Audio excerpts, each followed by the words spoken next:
Sir ಇವತ್ತು ಏನು ಬಂಡೆ ಯಲ್ಲಾಪುರ ಎಡದಂಡೆ ಕಾಲುವೆ ಇವತ್ತು ಸುಮಾರು 4-5 ಚೈನು ಇವತ್ತು ಒಡೆದು ಇವತ್ತು 2000ಕ್ಕೂ ಹೆಚ್ಚು ಕ್ಯೂಸೆಕ್ಸ್ ನೀರು ಇವತ್ತು ಪೋಲಾಗಿ ಸಾವಿರಾರು ಎಕರೆ ಇವತ್ತು ರೈತರ ಭತ್ತ ಹಾಳಾಗಿದೆ. ಇದಕ್ಕೆಲ್ಲ ನೇರವಾಗಿ ಈ ಜಿಲ್ಲೆಯ ಜಿಲ್ಲಾಧಿಕಾರಿಗಳು ಮತ್ತು KNNL ಚೀಫ್ ಇಂಜಿನಿಯರ್ ಅವರು ಮತ್ತೆ AEE ಅವರು ಎಕ್ಸಿಕ್ಯೂಟಿವ್ ಇಂಜಿನಿಯರ್ ಮತ್ತು ಇಲ್ಲಿರ್ತಕ್ಕಂಥ ಶಾಸಕರು ಮತ್ತು ಸಂಸದರು ಮತ್ತು ಜಿಲ್ಲಾ ಉಸ್ತುವಾರಿ ಸಚಿವರು ಇದಕ್ಕೆ ನೇರ ಹೊಣೆ ಅಂತೇಳಿ ನಾವು ಹೇಳಿಕ್ಕೆ ಬಯಸ್ತೇವೆ. ಈ ಕೂಡಲೇ ಇಲ್ಲಿರ್ತಕ್ಕಂಥ ಸಾವಿರಾರು ಎಕರೆ ಭತ್ತ ಹಾಳಾಗಿರ್ತಕ್ಕಂಥ ರೈತರಿಗೆ ಕೂಡಲೇ ಪರಿಹಾರ ಕೊಡಬೇಕು. ಒಂದು ವೇಳೆ ಕೊಡದೇ ಇದ್ರೆ ಈ ಭಾಗದ ಎಲ್ಲ ರೈತರನ್ನ ಕರೆದುಕೊಂಡು ಇವತ್ತು ನಾವು ರೈತರ ನೇತೃತ್ವದಲ್ಲಿ ಉಗ್ರವಾದ ಪ್ರತಿಭಟನೆ ಮಾಡ್ತೀವಿ. ಯಾವುದೇ ಕಾರಣಕ್ಕೂ ಈ ಹೋರಾಟದಿಂದ ಹಿಂದೆ ಸರಿಯೋದಿಲ್ಲ ಅಂತಕ್ಕಂಥದ್ದನ್ನ ತಮ್ಮ ಮುಖಾಂತರ ನಾನು ಹೇಳಲಿಕ್ಕೆ ಬಯಸ್ತೇನೆ ಸರ್. ಗಣೇಶ್ ಹೊರತಟ್ನಾಳ್ ಅಂತೇಳಿ. ಈಗ ಮೇನ್ ಕಾರಣ ಹೇಳ್ಬೇಕಂದ್ರೆ ಯಾವುದೇ ಈಗ ನ್ಯಾಚುರಲ್ ಇದರಲ್ಲಿ ಸ್ವಲ್ಪ ಆಗ್ತವೆ. ಯಾವುದು ನಮಗೆ ಕೆಲವೊಂದು ಎಲ್ಲವೂ ಗೊತ್ತಿದ್ದ ಆಗೋದಿಲ್ಲ.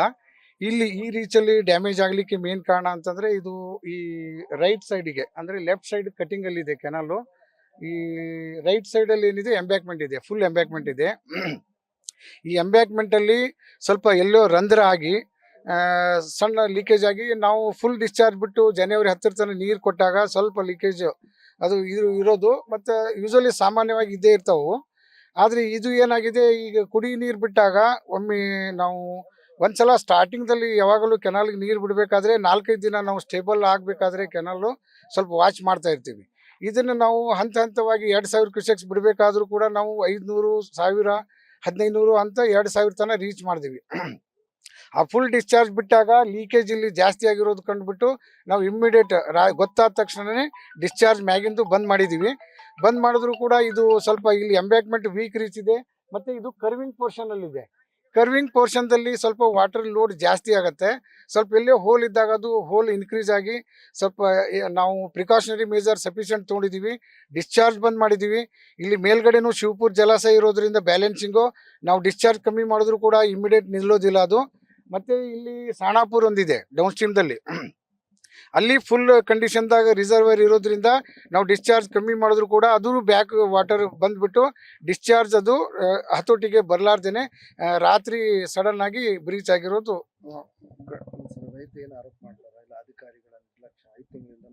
ಇಲ್ಲ ಇಲ್ಲ ಇಲ್ಲ ರೈತರು ಮಾಡ್ದಂಗೆ ಈಗ ಲೀಕೇಜಸ್ಸು ಯೂಶಲಿ ಎಂಬ್ಯಾಕ್ಮೆಂಟ್ದಲ್ಲಿ ಇದು ನ್ಯಾಚುರಲ್ ಆಗಿ ಇರುವಂಥದ್ದು ಇದ್ದೇ ಇರ್ತವೆ.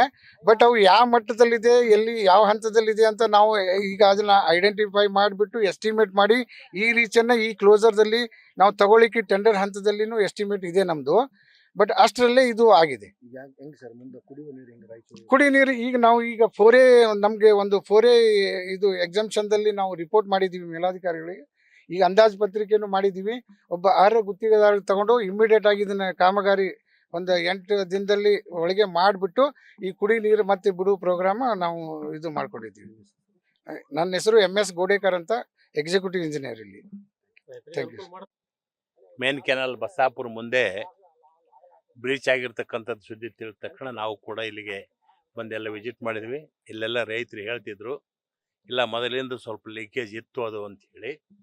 ಆದರೆ ಆ ಲೀಕೇಜನ್ನು ಅಧಿಕಾರಿಗಳ ಗಮನಕ್ಕೆ ತಂದಾಗಿ ಸಹಿತವಾಗಿ ಅದು ಎಲ್ಲಿಂದ ಸ್ಟಾರ್ಟ್ ಆಗ್ತದೆ ಎಲ್ಲಿ ಎಂಡ್ ಆಗ್ತದೆ ಅಂತಕ್ಕದ್ದು ಗೊತ್ತಾಗ್ಲಾರ್ದೆ ಇರ್ತಕ್ಕಂಥ ಸಮಸ್ಯೆಗೆ ಇದಾಗಿ ಇವತ್ತಿನ ದಿವಸ ಬ್ರೀಚ್ ಆಗಿದೆ.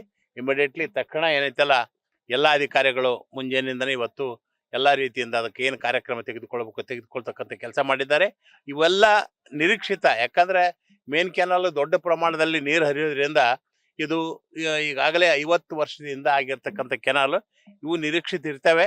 ಅವನ್ನೆಲ್ಲವುಗಳನ್ನು ಸರಿಪಡಿಸ್ಕೊಂಡು ಹೋಗ್ತಕ್ಕಂಥ ಕೆಲಸವನ್ನು ಅಧಿಕಾರಿಗಳು ಜಾಗೃತಿಯಿಂದ ಮಾಡ್ತಕ್ಕಂಥ ಕೆಲಸವನ್ನು ಮಾಡಬೇಕು. ಲೀಕೇಜ್ ಎಲ್ಲ ಕಡೆ ಸ್ವಲ್ಪ ಇರ್ತದೆ.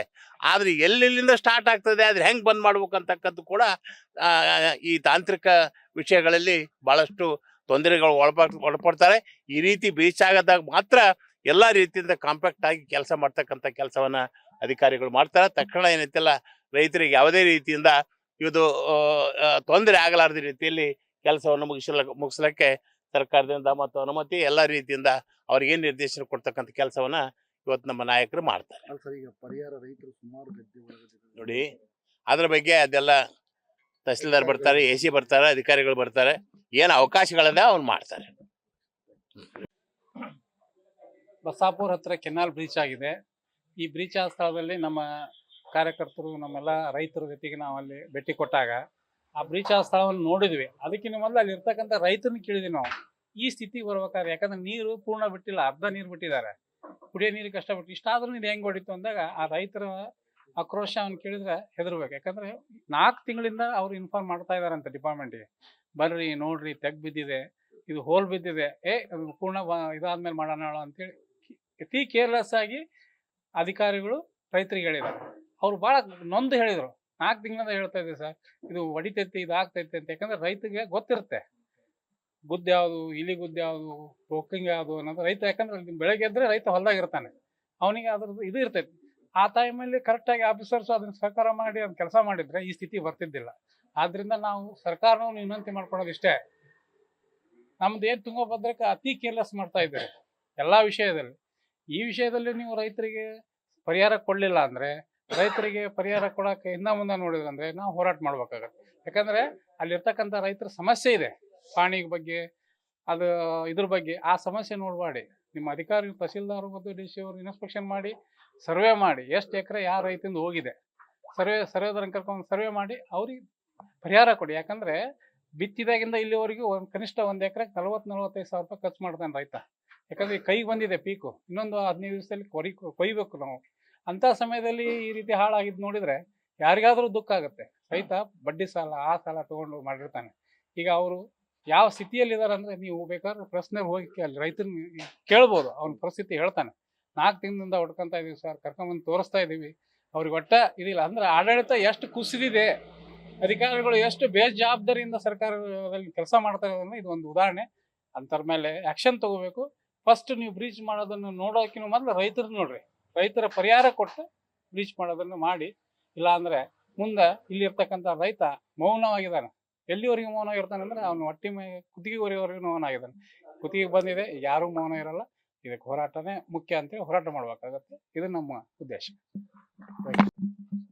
ನೋಡ್ರಿ, ಫಸ್ಟ್ ಮೊದಲನೇದು ಹೇಳ್ಬೇಕಂದ್ರೆ, ಲಾಸ್ಟ್ ಟೈಮು ಡ್ಯಾಮಲ್ಲಿ ಗೇಟ್ ಒಡೆದು ನೀರೆಲ್ಲ ಇದಾಗಿ ಆಮೇಲೆ 2ನೇ ಪೀಕಿಗೆ ನೀರು ಕೊಡೋಕ್ಕಾಗಲ್ಲ ಅಂತ ಘಂಟಾಘೋಷವಾಗಿ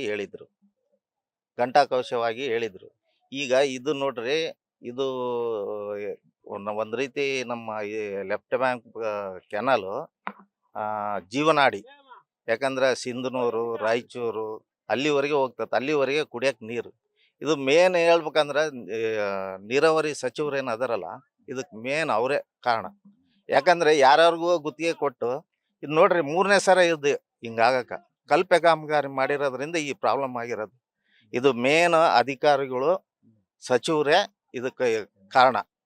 ಆಮೇಲೆ ಅತಿ ಶೀಘ್ರವಾಗಿ ಆಗಲಿಲ್ಲ ಅಂದರೆ ನಾವು ಹೋರಾಟ ಮಾಡೋದಂತೂ ಖಚಿತ. ಈಗ ಪರಿಹಾರ ಹೆಂಗಂತ್ರಿ? ಪರಿಹಾರ ಆಮೇಲೆ ನೋಡ್ರಿ, ಇನ್ನೊಂದು ಹೇಳ್ತೀನಿ ಅಂದ್ರೆ 106 ಕೋಟಿ ಇವಾಗ ರೈತರು ಕೈಗೆ ಬಂದತ್ತ. ಪೀಕ್ ಈ ಭತ್ತ ಕೈಗೆ ಬಂದತ್ತ, 106 ಕೋಟಿ ಲಾಸ್ ಆಗ್ಯತ. ಅದನ್ನ ಲಾಸನ್ನ ಯಾರು ಬರ್ಸಿಕೊಡ್ತಾರ? ಏನು ಸಚಿವರು ಬರ್ಸಿಕೊಡ್ತಾರ? ಏನು ಇವರು ಇ ಆಗಲಿ ಆಮೇಲೆ ಡಬ್ಲ್ಯೂ ಆಗಲಿ ಅವರ ಬರ್ಸಿಕೊಡ್ತಾರ?